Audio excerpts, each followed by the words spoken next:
Welcome to Film on Tape, a free audio library for creatives in film and television. My name is Misha Calvert, and I've worked as an actor, writer, director, and producer for many decades. I had so many questions when I was first getting started in New York, and I just wanted fast, free answers. That is what this library is for. The work that you do as a creative is so important. I really hope that this library is going to help get your work out there. Film on Tape is sponsored by Vermilion, a coaching and educational company for creatives. You can learn more at clubvermilion.com. Welcome to Building a Brand, Part 2. We covered Part 1 last week, where we introduced the concepts of branding and marketing, how they're different, and how the whole thing can feel like a party, and how know, like, and trust are going to be your three best friends when you're trying to build your brand. Today, in Part 2, we're going to continue the building a brand plan so that you feel like by the end of this episode, you know what to do. You know how to build your brand and meet the world as a working artist. So let's pick it up with step number 6, which is to create emotional connections. And this is one of the key points that salespeople get really, really good at. You're going to be good at it too, because if you're in the performing arts, it's like what you've been doing since you started. You create emotional connections. You're an emotional athlete. If you're an actor, this is your superpower, being able to connect emotionally with a character, with an audience. This part should come pretty easily, but basically you want to use storytelling through your brand in order to connect to your audience. Story is one of the fastest ways to connect to an audience. Why? Because scientifically, it bypasses the logical part of the brain and it goes straight to the emotional part of the brain. People don't buy products because it's the logical, rational thing to do. They buy products or buy into a celebrity or they become a fan because of an emotional response. You could even say something incredibly logical like home insurance or car insurance. We don't buy it usually because it's the logical thing to have. We buy it because we're scared that if we don't have it, something bad is going to happen. It's usually a fear response that motivates a lot of sales. It can also be an envy or a fantasy response, like the joy that you project onto the future you of having the thing. When it comes to like artists and celebrities, there's a lot of other emotions that go into why somebody connects with you that aren't necessarily logical. We're going to use this for the powers of good, not the power of evil, right? We're here because we're artists and we want to create a better world. We're going to use emotional connection to our advantage. Now, how are we going to do that? First thing is you want to care about your audience. You want to care that there's people out there that you want to connect to and that you are curious about them. You want to uplift their lives. You want to put a smile on their face. The point of what you're creating in this world is that it's going to make the world a better, maybe more allowing, more accepting, more loving, more laughing kind of place. So whatever the good you're trying to create in the world, it's going to be benefiting people. When you're interacting with your audience, you want to interact authentically with them. This emotional connection is going to happen if you're honest about who you are and you're really showing up as yourself and not doing some awkward face or voice because you're uncomfortable being really seen. You want to get over that as quickly as possible so that you can just be yourself like you would be in a house party with your close friends, right? That's who your audience wants to see if you're building your brand through like social media marketing, for example.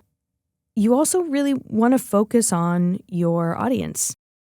I say a brand is 50% what you like and 50% what the market will pay for. Well, you have to know what that 50% of the market is. Who are they? What are they going to respond to? What do they like? What are they going to laugh at? What's going to resonate with them? What's going to be relevant to them? Sometimes I go to film festivals and I see films that are made by people who are, maybe like 2 generations separated from me, or basically like men in their 60s is what I'm talking about right now. And a lot of times their movies just really don't resonate with me. I'm not their audience. And, I find that the films that do a bit better in the indie film festivals are resonating with younger audiences because society has really moved at quite a fast pace. You have to be caught up in what's going on and where we're at as a society. So something to bear in mind as you're creating content of see what else is out there and see where we're at as a culture and see where you want to place yourself within that timeline of cultural advancement. If you can find a way to show up authentically, center your audience, and really care about connecting with them, then they're going to trust you. And trust is one of the 3 points of the trifecta: know, like, and trust. If they can know, like, and trust you, they're going to buy in. Point number 7 is leveraging influencers and partnerships. This is key. It's so important. You just get so much bang for your buck if you know how to do this. So you want to collaborate with existing brands. And existing brands can mean literally your friend who has twice as many followers as you. That may not be a lot. That may be like 1,000 versus 500. But that's double what you have. So do a video with them. Do a photo shoot with them. And make sure that you are tagging them and that, maybe they're a collaborator on the post or they're reposting it so that you have access to their audience. It elevates your brand to be collaborative and to be working with other people. I mean, think of all the musical collaborations that we've seen now. It's like ubiquitous, right? No one is really working solo anymore. Everyone's trying to collaborate with everybody. All the fashion hybrids and collaborations. So it's just a really good business practice. And then also, their audience is then going to know who you are. If you can piggyback on the brand that other people or other organizations have already built, it's going to be only basically a good thing. I mean, don't do a partnership with like Andrew Tate or, somebody like at a certain point, it's just not worth the following for certain kinds of people, like as if I even need to say that. But yeah, just be mindful of who you partner with. For the most part, it's going to be a good thing, right? Another thing you can do is piggyback on viral trends and things that are in the media cycle. Why? Because everyone's already searching for that thing in the moment. And if they find you, that's really going to increase your numbers. So actually, Ryan Reynolds created a whole marketing company around this idea where they take things that are trending in the news and they can turn around a spot for it within a matter of days. I think I read even like 24 hours. Instead of taking a product and finding a way to make it relevant, they're taking something relevant and then attaching a product to it. It's actually pretty genius, and he's made a lot of money doing that. You can reverse engineer it that way by just taking topics that are already trendy or audio that's already trendy or songs that are already trendy and then creating something around it just to get the hits. And, hey, it works if you don't mind working that way. Step number 8 is to gather data about your branding and your efforts and be prepared to pivot. You have to evolve. You have to iterate. So you can track performance with analytics. You can look at your Instagram traffic. You can look at your TikTok, your YouTube. Like there's all sorts of analytics, your Vimeo analytics. And you can also get like in-person feedback. You can ask people how you're coming across or, you can focus group it. I love focus groups. I do them all the time. And really pay attention to the data, really analyze it. And if you start to see patterns, you have to respect the data. You have to respect the market. I like to say that. Just respect the data and respond accordingly, right? You could think that it's the best thing ever, or they have what's called the mom test where, your mom thinks everything you do is great, but your product or your performances, your work as an artist, it has to pass the mom test so that not just your mom thinks it's great. Everyone has to think it's great or, a significant enough amount of people that you've really got something. Believe your customers, respect market data, and also this is kind of a weird point, but remember that your top moneymaker, or the thing that you end up making a living off of, it may not be your favorite thing, and it may not also be the thing that you believe delivers the most value. But that's okay. The thing that you make money from, you may be like in your head, God, these people they're really overpaying for this. Like this isn't worth what they're paying me. And that's okay. You let them tell you what it's worth to them.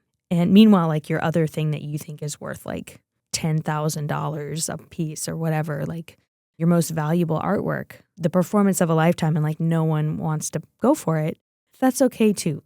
The market doesn't always agree with where your value assignment is.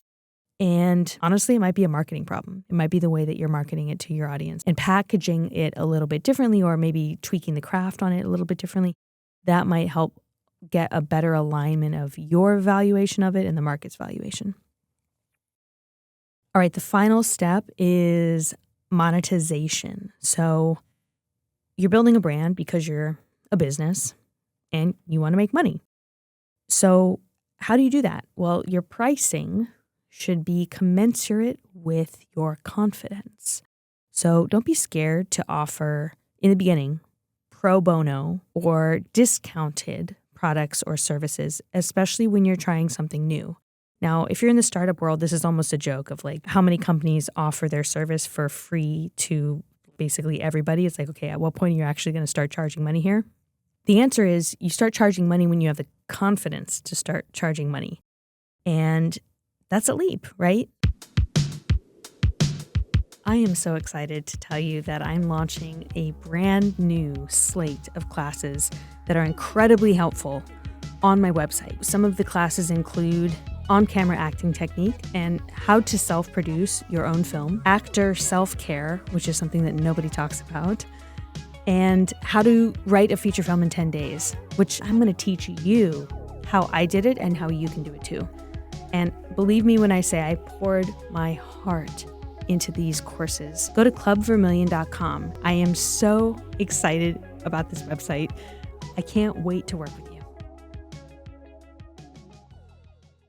There's going to be a series of leaps that you're going to have to make where you're like, oh, this feels just like 5% uncomfortable for me to raise my rate from $0 to $10, or I was only charging this amount before and I'm going to increase that by just a little bit now, and that makes me uncomfortable. That's okay. As long as it's enough discomfort that you don't have a complete meltdown, start getting used to being uncomfortable and taking gambles on yourself so that bit by bit you can inch toward what the market actually is willing to pay for a service or a product that is of a high caliber. Because as your confidence is growing to be able to charge more and more, theoretically, your service is going to be growing in quality as well. The confidence piece is really important, and also the development of the product, the service, or the art is also very important. And you want to try to grow both at once. So a tip for making good amount of money in a short amount of time is to use offers. Offers, discounts, they create time scarcity. And if you can make people think, oh, I have to act now because tomorrow this is going to be unavailable, that really lights a fire. So deadlines like that do work. And if you have like a time-bound sale that you want to offer, depending on, obviously this is a little different for actors, but I say like to actors who are first starting out, email everyone in your film network. And if you're, for instance, non-union and you really just want to get some projects under your belt or you want to get some more footage, say for the next 6 months, I will work on any project for free.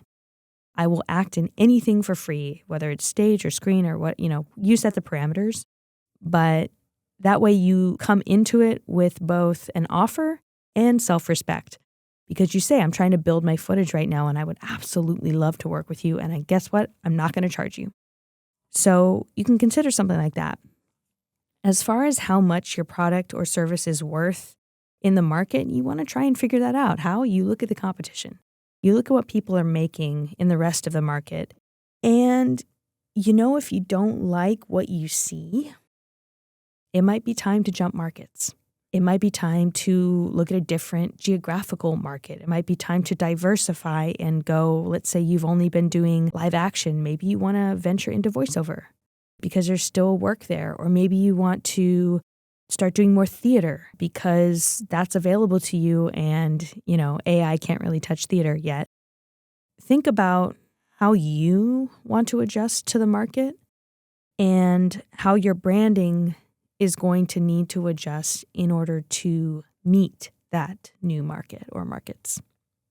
I tell this to people now who, as we continue to go into a global marketplace for filmmaking, and studios are now shooting more often outside of the US than within the US for a lot of their big budget productions because it's just way cheaper to shoot outside the US, consider Do you have a second passport? Do you have friends who can help you to get a visa and lodging? Do you have plans to marry somebody who's not American like me? I haven't met anybody yet, but I'm just saying that that is my plan.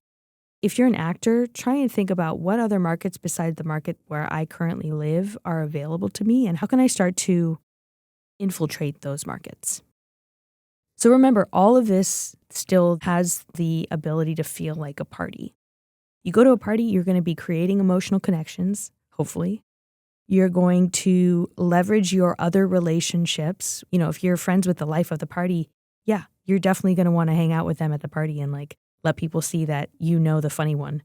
You want to gather data. So if someone's like, yeah, you've had enough to drink, I think it's time to go home. You got to listen to them and you got to take your cues, right? And, the only place where it really falls off is the monetization. I've never been paid to go to parties. I know people who have, and maybe that's just a different episode. Maybe we're just not quite famous enough yet to have that conversation on the podcast, but I would like to have that episode soon.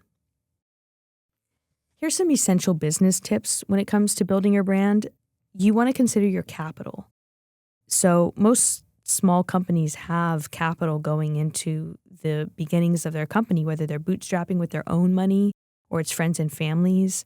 At a certain point, most small companies take on investors or loans because it's tough to launch a business without it. It's really tough to just be slowly creeping along self-funding, which is yet what most artists do. And that's why it's so hard because, quote, regular companies, they're getting capital infusions from other people and other organizations typically. And that's really how they thrive. I forget the stats on Amazon, but they were in the red for 4 or 5 or 6 years, something like that. And not a small amount. They were operating at a loss year over year, in the millions. And they had backers. Initially, I think it was Bezos's friends and family that were backing him at the very beginning. And then he took on some Wall Street investors, I believe. But it took, again, 4 to 6 years for that to turn into a profitable business. And of course, now, it's a Goliath, but just bear in mind that that wasn't a profitable business in the beginning. You are a human being and you're not superhuman. You have limitations on your time and energy.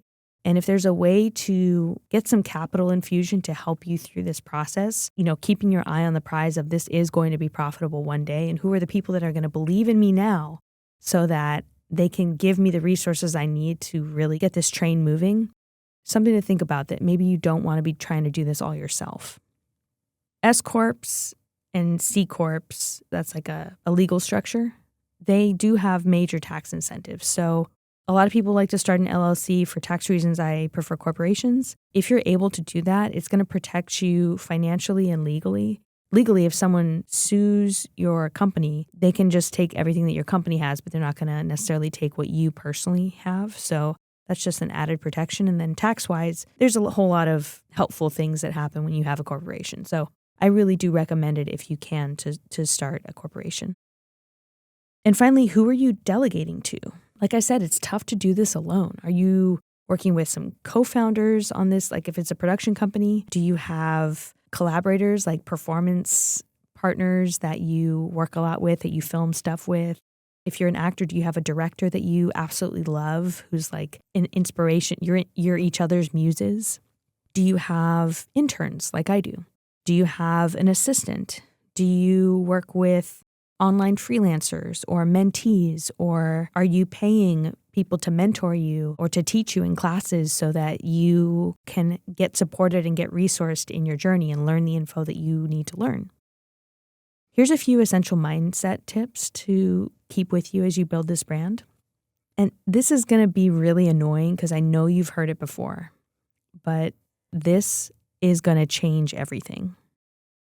If you can create and distribute your art every day for 30 days, you will watch your life transform.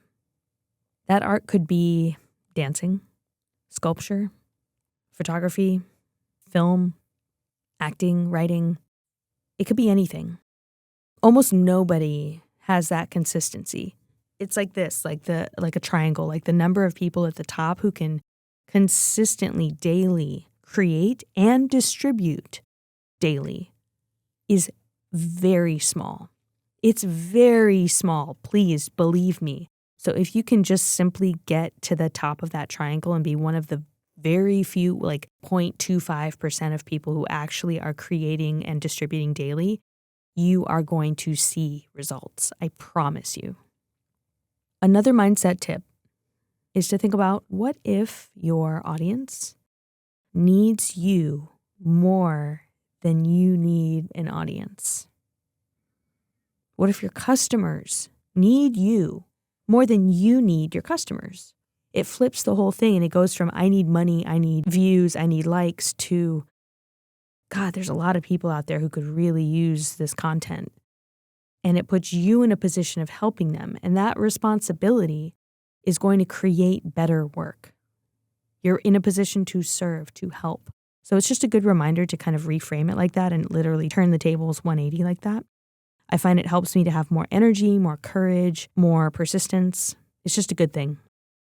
And one final mindset tip that's really helpful is to set goals for execution and not results. You can control the former, you can control execution and outreach, but you can't really control results most of the time. So if you set those goals for how many people am I reaching out to and how am I executing on this, that is going to lead to higher confidence and a better sense of control versus you can't really control the results, so don't even try, right? Measure your success based on your outreach and your execution. In closing, here's an invitation.